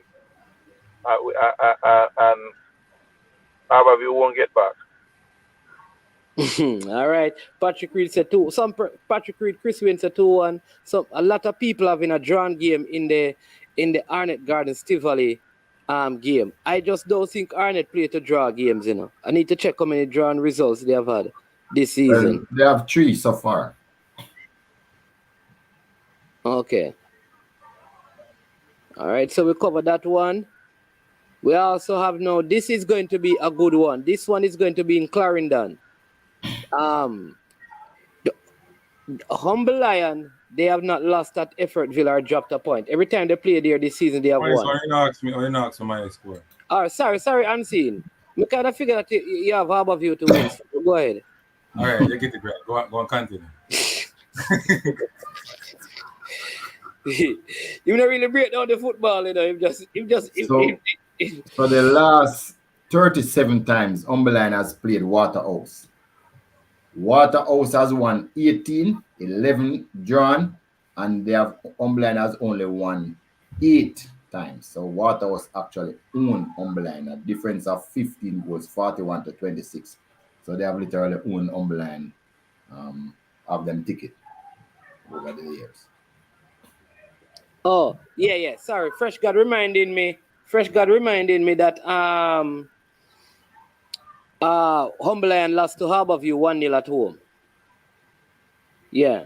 With 9 men. Harborview did have 9 men, go down to 9 men. Okay. Yeah, I see here Patrick Reed said Waterhouse will win 3-1. Chris Wayne said 1-1.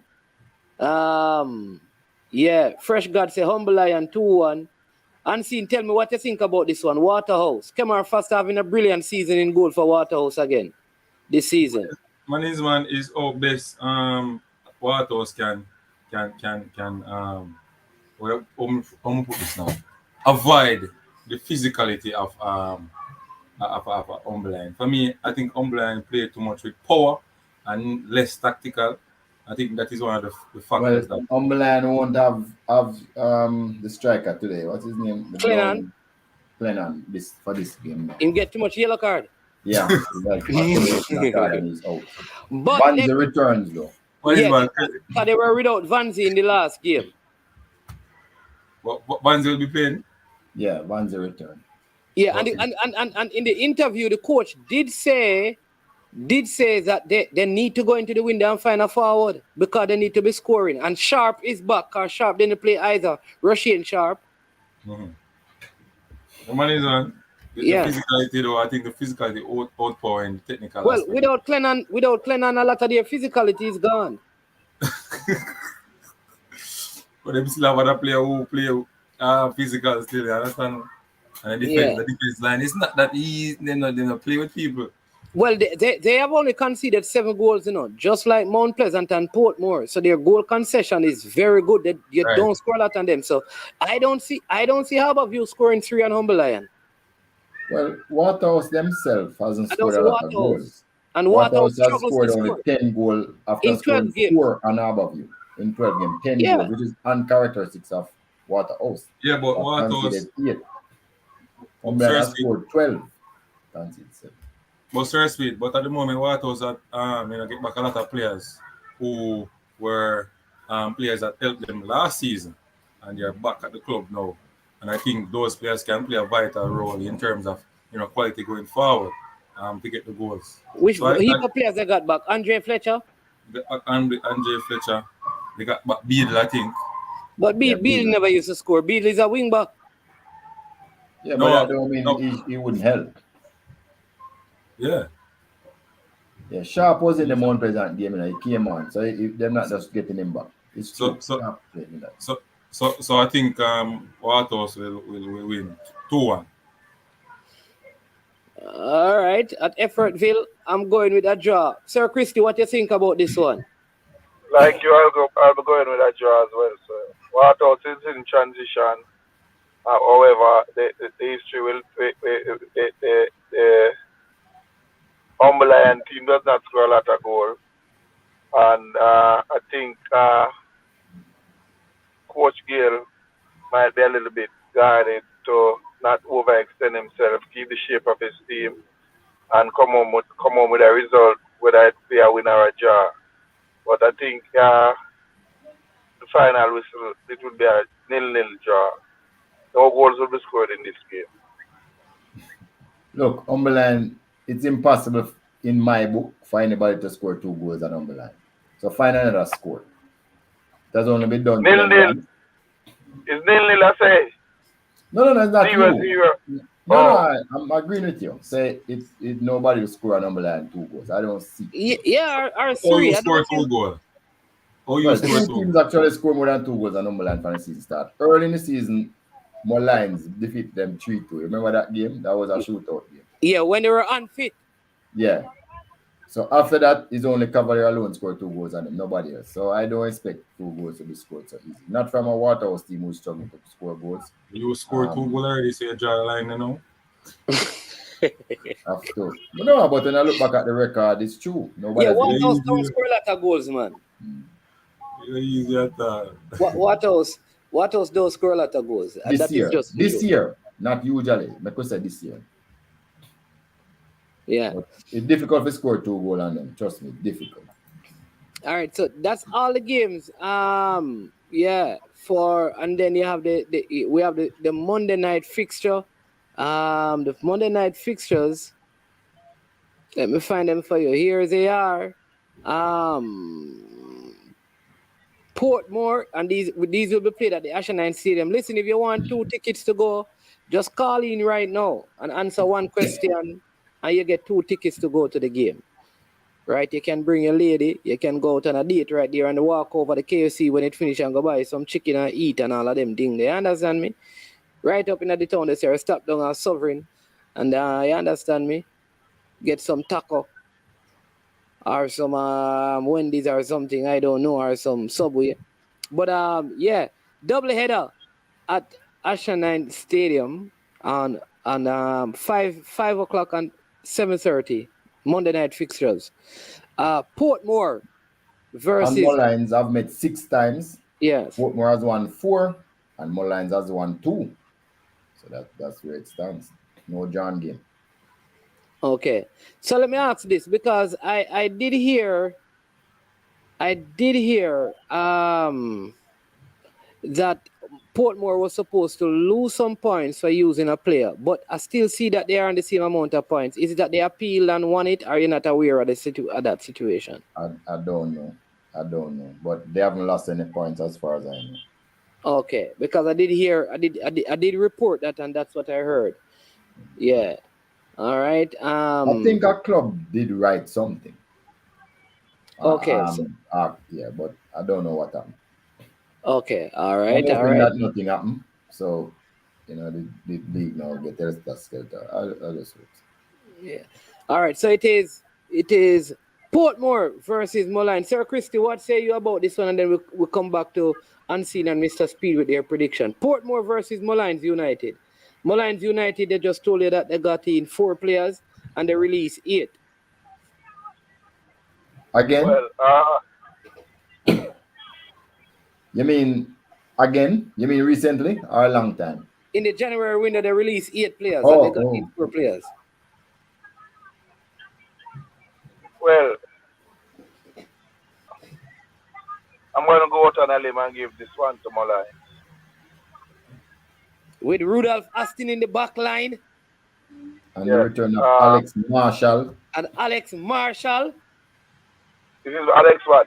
3rd game. Still has not light up the Premier League as yet. So I am going to go with goals from Mr. Wright or Mr. Nicholas. That's his name. Nicholas Nelson. No, I don't think Nicholas Nelson will play in the game. My understanding that he may be heading out again, but let's see. Oh, I was not aware of that.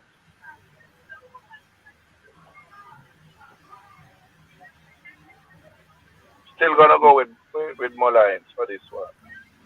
So you're going Mullines to win 2-1. All right, Unseen, what say you? Man, I don't see. I support more winning this game. I don't see Mullines winning the game. One of the factors with Mullines, they're not improving the players. To me personally, and that is one of them. You know, they need to focus on developing these players. They get them, they use them, they don't do well, and then they throw them away. So I go in with I know some people gonna kill me later, but I'm Sorry, going that with Brian is not here to talk about him throwing away players. man. Anyway, I think Portmore gonna win this game now. 2-0. Portmore winning 2-0. Yeah. All right. Sir Speed, what is your score prediction for this one? No, the problem with Portmore is that Portmore can't score a goal. Exactly, sir. Portmore, has scored 9 goals in 12 games. They conceded 7, which again, if you can't score goals, you're going to always struggle. More lines. So while Portmore has only scored 9 goals, even though Mullines is so far below them, Mullines has actually scored 10 goals, right? So they are both roughly the same. Of course, Mullines concede much more goals than Portmore because a Rudolph Fasting factor. He has been probably the standout centre half in the league, I think, overall since the start of the league. So they're going to be tough. He organizes the team from the back, and he doesn't have to run as much. They say he's fitter this year. Maybe it's true, but I think it's because he has less running, so he looks more calm and composed. He's a competitor. He's a warrior. But the lack of goals by Portmore is really alarming. And I just think it's going to be, Portmore will score a goal, but so will Mullines, and it's going to be a 1-1. Because Mullines have defense not so good, so they're letting a Portmore goal. But then at the same time, I expect Mullines to probably get one on Portmore too, because Mullines actually does attack you, and they could just show, and score a goal. If Nelson is here, it's even better. They'll have a double prong attack, and I think they have a nice little number 10 that does well also. So, 1-1. Yeah, I think Jason Wright is going to give Rudolph, because he's a different kind of a forward, that will give Rudolph Askin some issues. And if Nicholas Nelson play, I don't know if he will. That's the next problem as well. They have some good players. Ryan Plummer is also a good player. Peter Harrison in goal is also good. So I am going to go with a draw for this one as well. The final game is the battle of what you call the cellar dwellers. The two promoted teams finding it hard in the top flight. Faulkland just fired their head coach, and they also fired the assistant coach. They have brought in Gregory Palmer. I don't know what his coaching pedigree is like. No. Gregory Palmer was always there. Gregory Palmer was always there, yeah. He hasn't, yeah. He was always coaching where? There? He's always at Faulklands. Okay. But this is going to be an interesting game because both teams have appointed new coaches. Chapelton Maroons have appointed, Clovis De Oliveira is there, working with Nigel Stewart now. They have gotten a lot of players in as well, so they have that. They bought a team, a whole team. They have met Faulkland and Chapelton Maroon has met twice in the lower rung here. Yeah. And Faulkland lost both times. Chapelton Maroon has won both of those games. So by a huge margin, 6-4 to 2. Yeah, but completely different team. Because the Chapelton team that play in Tier 2, I don't think any of those players are at the club. Well, the problem is now that they are so similar. Chapelton conceded 21 goals. Faulkland has conceded 26 goals because the league is now teaching them a lesson. But Faulkland has been able to score 7 goals, which is a difference. Chapelton only 3. So there's some similarity. Their goal difference is 19 and 18 respectively. Both of them have 3 points. Did you know that there was actually a match that FIFA played with the 2 lowest ranked teams? I can't remember the occasion, but they usually play this game. I think it's every World Cup. This is an example here. This is a match between the both lowest ranked teams playing on a Monday night. Very unusual, playing the feature game. But I have a funny feeling with both of them defenses being leaky. This is gonna be an exciting match. I don't think anybody should you know that Saturday, you know that in the tier 2 though, Faulklands won it, you know, so it was Faulklands who beat Chapperton, you know. Chapperton never beat Faulkland in the tier 2. Yeah, is the other way around, man. You're right, yeah. Faulkland beat Chapperton twice. Yeah, correct. Sorry. Yeah. Because remember Faulkland won tier 2. Yeah, twice. But this match, I think it's gonna be exciting. This is gonna be a match that both teams have to win. Nobody's coming for a draw, you know.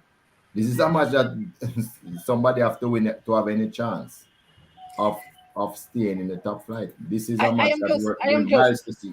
The one thing I'll say is that I find it very the both times coach Lee Craft Letman, who just came back from Trinidad and Tobago, had a couple of games. He spoke about how the A license training and coaching is helping him to improve his coaching.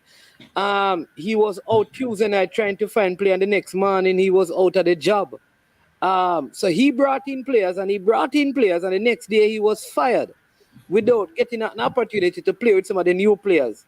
I can't see how Faulkland survived that against Clovis de Oliveira with all his experience. And I also watched Faulkland play at Draxall on Sunday.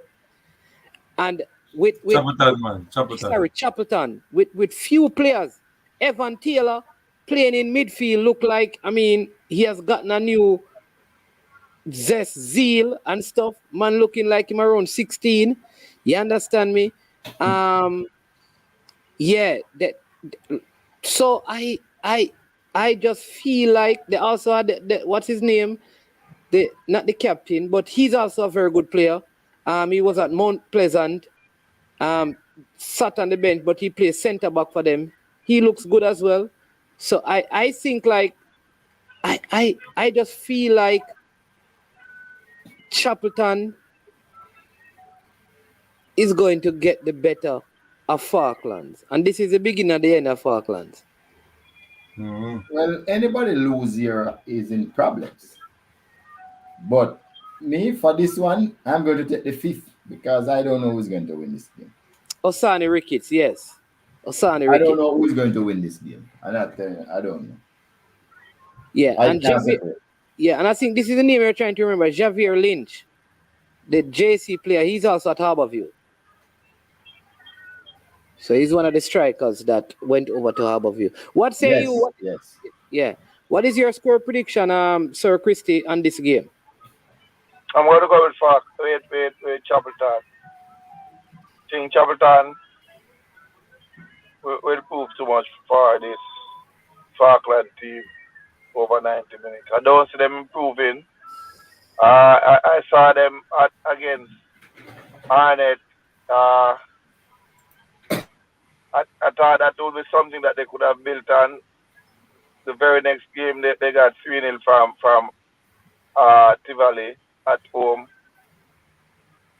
Not seen any improvement down there. I think this Chapperton team will just edge this one 3-2. Okay. All right, so those are your games. We showed you the table standing. Go out, support the teams this weekend. Support your teams. They have replica jerseys for sale as well. So buy jerseys. If you want tickets to go to the Monday night games, we have 2 tickets given away. And we're going to close out the show by just talking about this question by Dwight about the tier 2. He's asking, do you know the 12 teams that are playing in the 2023 JFF tier 2 league? What I know is that the teams that were in it last season, with the exception of the 2 promoted, they're all back. 10. Plus, Yeah, the 10 is back. The 10 is back from last season. Yeah. Right? Plus, the space that was there for Reno, we're not sure if they are going to be playing, but Reno had a space that is still available to them, and Kasafa had a space that is available to them. That would make it up to 12, right? Yeah. So, man, I want to say something when you finish. Right? So whether or not Kasafa, I from my reports that I understand that Med Forest is going to be participating in it from Kasafa, from my reports. Yeah. All right? And Reno will be up and running this season. So that's 12. Now there is going to be a playoff to get 2 other teams in it that we don't know who those teams will be right now. But 2 other teams are supposed to come through a playoff system from all the other parishes. So it will go up to 14. All right? But so the 10 teams that were left are still, somebody saying Last P from Chester, they will have to go through the playoff to get up there. Correct. Because the team from Manchester was not Last P. I think it was New Green. Not even sure who from Manchester, but it wasn't Last. It was Downs. It was Downs. Downs. So Downs from Manchester. So you had True Juice from St. Catherine.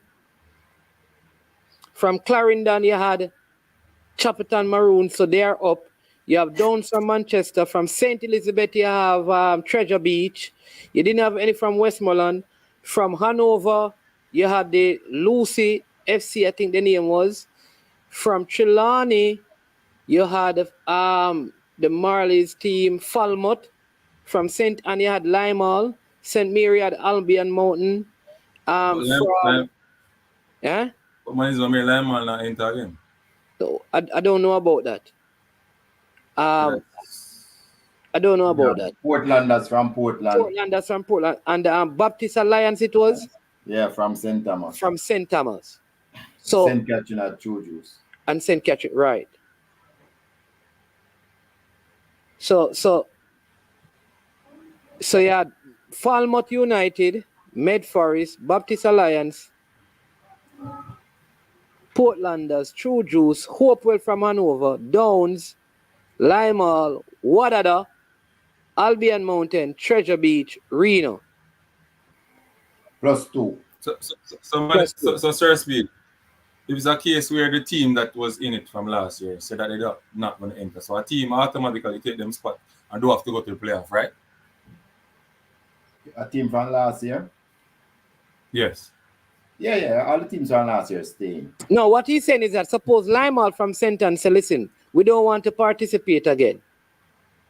Oh, well, if they don't, they drop out. That's fine. No, what he's asking is that if the association can put a next team. No.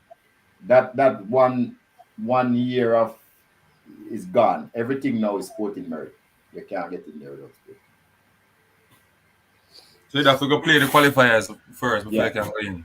Yeah. No, so all Limeall have to do is to give somebody else the team.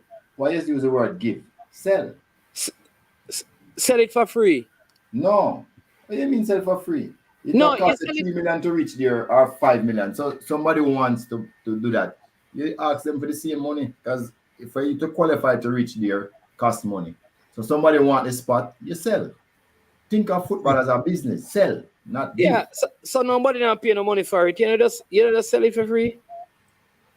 So management, some updates from the St. Catherine, the team that maybe end up in the playoff, either Marcus Garvey FC from Linstead, or Racing from Portmore. That's the Anthony Patrick team. Going up against Norman Olsen's team Sunday in the final, the Major League. Okay. Yes. Racing are one good team, you know. Racing of the St. Catherine High coach and the St. Catherine High ball of them. Yeah. Somebody saying that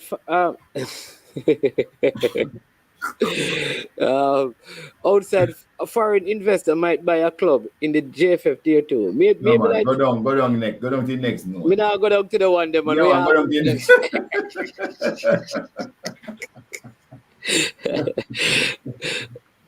maybe Phoenix can buy it. I don't know. Sell it to Phoenix have a team. Phoenix have a team already in tier 2. Sell it to Marines. Can't have a team in tier 2. Yeah, man, they have a team at Las Perfectas. But Las Perfectas is not in tier 2. No, them go. I mean, in the qualifiers. I mean, they're going to try to qualify for tier 2. Yeah. So it's supposed to be fun. Tier 2 is supposed to be at this year. You know, MG and nonsense will give you the coverage. All right. So, Speed, anything else you want to say? No. Good show. I'm good. Yeah, man. Ansi, how about you?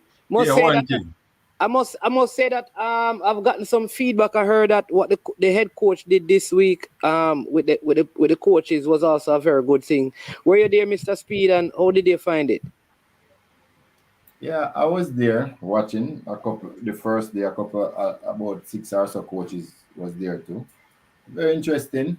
Sometimes we take things for granted, but for the coach to put it in perspective, it really helped a lot. So I must say that it was very informative. The players enjoyed it, and I'm sure they knew some things, but they just never have it into perspective. But I think we need more of this. It's really refreshing that a coach would come. My only disappointment is that there was probably only five coaches from four different clubs there. That's really disappointing. But as you know, Jamaicans will believe that we know everything. Yeah. Yeah, that is the one problem I have with a lot of the coaches in Jamaica. They feel like they know everything already, and we need to get past that and leave the ego alone, right? I learned from a madman. I don't know about from a madman, but yeah. Unseen, anything you want to say in closing, man? You have to do a better team. The people say you need to select a better team. No, there's my team, all right. There's my team, all right. But it's a good show, man, man. Long time we don't have anything like this in our local football hemisphere. Nobody talking about the players and giving highlights and criticizing, constructive criticism, coaches getting props. Sir Speed was the coach of the week and thing. You understand me? So it's a good look. Oh, Sir Speed forget the coach of the week. When Tivoli job 3 away. No, man. In Montego Bay. Who get coach of the week? Sir Speed. Since when? Them have coach of the week too? I'm my thing, man. Oh, your thing. Okay. Reggie, that's not like you don't want it, so. Then I must Jeremy Johnson the coach. All right. You know, watch the game. You give the centre back from Tivoli the game because you said that team play good. The team scores. No, I don't watch the game. Hold on. Who is the player for the month of January? No, we never do one like that. Trevante Stewart, man. Oh, and a man scored 7 goals in January. How much Trevante Stewart scored? This man not scoring a penalty. No, I never ask about penalty. Me ask no, you we don't talk to you, man. Hold on. No. So hold on. Which is harder to score? Which is harder to score? You in an empty goal or me with a penalty with a keeper inside the goal? I make you answer that yourself. I make you answer it yourself. How many is man now miss penalty? When you just approach him can come off a line, he can't do anything, and he can push it to one side. So, Unseen, are you the referee? You decide. Hey, you say if you ask man is man about penalty, we tell you say now miss. No, sir. If me a player me miss penalty, me call the coach and take me off same time. All right, this is what I thought about something. Whatever said about penalty. You can't miss nothing. What can penalty not miss, brother? You talk about? The way you say it, you try them harder. Where you use that? It is hard scoring it all the while. Don't take away from the difficulty in scoring it. There's no difficulty because Trevante has no pressure. And him not miss that. Him not normally miss penalty. Colin Anderson don't. Colin is kicking the penalty front out of the 9 goal him score. No. I don't know that, No. Sir Speed, Colin is kicking the penalty. Normally they're not even going to give him penalty. Sorry, what you say again? Colin Anderson is kicking the penalty out of the 9 goals? No, none. All right, so. Yeah. And you know that there's an article in the Observer just broke that earlier today that there's a coach that is presently at the police station locked up on fraud charges over $1 million. A coach? Yeah. Popular. It says let me just read the article. This is some St. James football coach jail on fraud charges. It says St. James, Jamaica, well-known football executive and coach has been charged on a number of fraud charges relating to monies collected from a sponsor which were supposed to be used to pay players. Reports to Observer Online are that the coach was arrested earlier this week after the fraud was discovered and is being held in a police station in St. James until the court date. Observer Online understand that over $1.5 million have been misappropriated?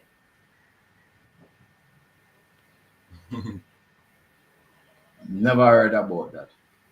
I haven't heard. All right. Yeah, so yeah, man. All right, Mr. Speed. Bless up, bless up. Sir Speed, link up. Sir Speed, link up. Look a bit from this. All right, cool. All right, cool. Yeah, man. All right, Unseen. Big up yourself, you know, man. Thanks for coming on. You have practice game tomorrow. Yes, big game versus yeah, man. You're playing practice game, but the under 17 also playing practice game against Trinidad and Tobago as well. I think mine finished one. At Arnett Gardens, they're playing. 4 o'clock, $1,000 is the entrance fee. So yeah, we need to. Me have to go to work. Yeah, me go try see me can find out who they on the fraud charge down in the scam to go be. No, the what? Scam to go be. Scam to go be. Or chop to go be. Check out who I go and go chop to go be. Yeah, that's that really. But people, you don't know this is management.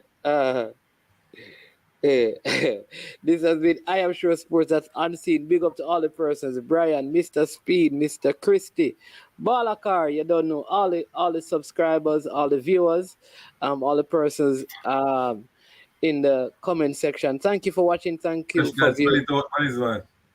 Chop Tigobi. Yeah. I am Money's man. This has been and the scoreline is still Chelsea 0, Fulham 0. 81st minute of the game. Please remember, people, hit the like button. Come on, man. A local content, you know. You have to hit the like button, you know. It's them videos need to get a lot of likes so people can start run and do the local content and push local content and local football. So like the video, man. Subscribe. When you see them video, subscribe and like the video and share the content. You understand me? Bless up to every single one of you. Big up on yourself. Lots of content, lots of good things to come. Tomorrow, we have a big interview with a national coach, goalkeeper coach on the platform. Stay tuned for that. Bless up. You know, when it gets to this point, we say we are over and we are OUT out of here.